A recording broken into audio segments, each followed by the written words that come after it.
Oh, hey, family. Don't mind me, I'm just really cold. Like really, really cold. Some might even say frozen. I swear to gosh, family, if I get any colder, then I might just turn into an ice popsicle. Because those things are cold. Ice cold. Frozen. Frozen. Cold. Winter. Disney? Ooh, baby, I think we're onto something. Because today, family, we're gonna learn about the very messed up true story of SpongeBob. No, I'm just kidding. Of Frozen. Somebody better freeze my mouth because that joke wasn't funny. But I saw you laughing. Don't lie. But what's up, family? Welcome back to Anything Alexia. My name's Alexia. And before we start today's video, I need you all to smash that like button as hard as you can, or better yet, it is so hard that it freezes. Make that like button so cold that you don't know what's colder, the like button or your heart. Y'all be savage, family. Maybe you should work on that. When I say trolls, you probably think of the internet. All of it. The whole thing. No. When I think of trolls, I think of those dolls with the crazy colored hair. Yeah, their barber hated them. When I say trolls again, and nudge and point to the Frozen logo, you're like, yeah. And remember the little rock people who kidnapped young Kristoff, which is weird and troubling, and the kidnapping is actually in the original, surprisingly. Okay. So the Frozen version has kidnapping and the original. Perfect. Off to a great start. Isn't Disney supposed to make things PG? The only PG thing about kidnapping is the fact that there's the word kid in it. Or nappy. Because them babies like to sleep. Still, Anderson's trolls are even more maladjusted. In fact, one of them is the devil. Or at least the devil is a teacher at the school for trolls. Now they out here teaching people how to be devils? Bro, I get in 2021 that it's cool to be a bad bleep, but trying to be full on Satan? That's too far, mama. And let's be real, you think these devil students are gonna take your school tests? No, they're gonna chew them right up and spit it back in your face. And probably set it on fire too. That's what real devils would do. A+. Either way, the original story opens with the devil troll creating a mirror that distorts everything seen through it to appear unpleasant. But when he and the other trolls fly up to heaven to punk God with their sick new devil mirror... To punk God? Hey God, you know that time you got really sad when you looked in my mirror because you thought you looked good, but then you saw yourself through the mirror and you looked really ugly? And remember how you were sad all week because of it? Staying in bed, not going out, not even eating because you thought you were too fat? Well, turns out you weren't actually that ugly, and it was the mirror that made you look ugly because it was a prank mirror. Got ya? Oh wait, you're not laughing? But God, it was just a prank. It was just a prank, bro. Come on now, pump it. You know I got you good. It shatters into billions of pieces and scatters across the earth. Oh, you know, as soon as God figured out it was a prank, he threw that thing away so quick, shattered it, and then sprinkled it all over the world just like you would put sprinkles on your birthday cake. Except these sprinkles can cut you.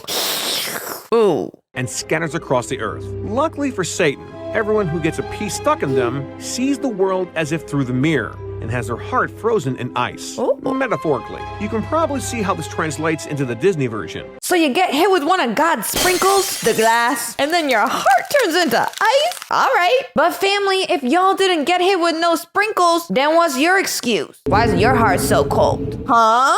Just saying. Frozen tells the story of sister princesses Anna and Elsa. The Snow Queen does not. Like, at all. After the mirror shard business, we smash cut to a city where we're introduced to Gerda and Kai. Oh. They're not royalty. They're not even siblings.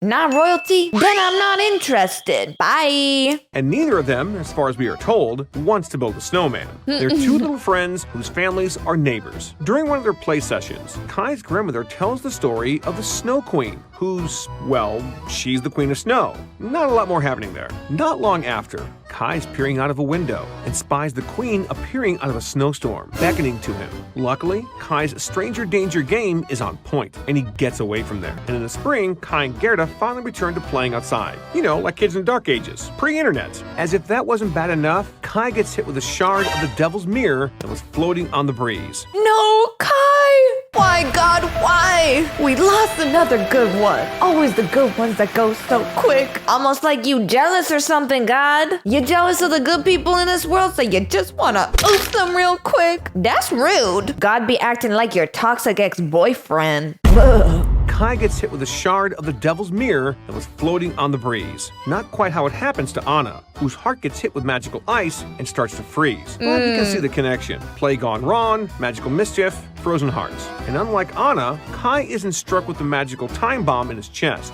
The mirror's influence turns him into a jerk. He mistreats Gerda, mocks his grandmother, and generally makes a nuisance of himself all around. So in the frozen version, when your heart turns into ice, you might end up oofing. But in the real version, when your heart turns into ice, you end up being a big jerk? I think I'd rather be a jerk and call a couple people ugly. What's the point of being nice if you're just gonna be dead while doing it? The details are pretty different so far, but you can see where they found a lot of Frozen's setup in this. Disney's version condenses elements of Kai and the Snow Queen into a single character in Elsa. And this is arguably a masterstroke, making the antagonist relatable, sympathetic, and personally connected to the hero. But before Anna/Gerda can save Elsa/Kai, they gotta go on an adventure. And this is where things really start to diverge. Ooh, I like adventures. It's not really clear why Gerda wants to save Kai, who, as we established, is now a jerk. She's just that pure of heart. Everyone in town thinks Kai drowned, and they're kind of relieved. Well, I would be too if he called me ugly. If you don't think I'm pretty, then you can just leave. And by leave, I mean drown. But Gerda refuses to accept it. She heads to the river and heaves her shoes in the water, hoping the river will tell her the truth. Yeah, river. I know everyone thinks my boyfriend is dead, but is he actually dead? Or is it just a prank, bro? If you could get back to me, that'd be great. When the shoes float back to her, she takes it as a sign that Kai is alive. Cause that makes total sense. Shoe comes back, not oofed. Shoe stays in the water. Oh, he's oofed for sure. That's just the way nature talks. Through wet and stinky feet. Ugh. Nature, you nasty. She takes it as a sign that Kai is alive, which is a leap of logic that we've just got to accept. But then she's swept downriver, shoeless and alone. She's rescued by an old woman who, as would have it, knows magic. The woman decides to keep Gerda as her very own prisoner/daughter. Now we know where Frozen's trolls got the idea. It's all going well though, until Gerda spots a rose on the woman's hat that reminds her of Kai and her mission. Gerda cries, and her tears cause roses to sprout on the ground. The roses, which can talk, because it's a normal story in which regular things happen, let Gerda know that, while they were underground, they could see all the dead who were buried down there. All the what? The dead? Oh man, family, this is why you never trust old people. They might look all cute and cuddly, but really in here, they about just as cute as a McDonald's washroom on a Saturday night. Not cute at all. And stinky. They tell Gerda that Kai is not underground, and that's the push she needs to head back on her search. It's not long before she runs into a talking raven, who tells her that Kai is in the princess palace. No! Which princess? The princess! Kai, her boyfriend, in a princess's castle with another girl? Drama! They sneak into the palace but only find a prince who looks like Kai. Luckily, the prince and princess listen to Gerda's story, and they do what anyone would do for a girl who's been wandering the wilderness barefoot for days because a flower told them their friend was alive. They gave her clothes and a carriage and sent her on her way. This goes about as well as you'd think. No sooner than you can say wildly irresponsible childcare decisions, Gerda's coach is ransacked by thieves, and she's taken as prisoner playmate by one character in the story more psychotic than Kai, the little robber girl. The robber girl is crazy. She tortures her pets for fun. She would probably torture Gerda for fun, given the opportunity. She's also the closest thing Anderson's story has to an equivalent for Kristoff. So now we're saying in the real version of Frozen that Kristoff tortures animals? Oh man. Frozen, why you gotta be so dark? I know your movie's name is Frozen, but why you gotta be so cold? Cause that ain't right. As for the reindeer, well, this isn't Sven. First off, the reindeer's name is Bay. Between that and Kai's trollish behavior, it's pretty clear that Anderson predicted most of the modern internet.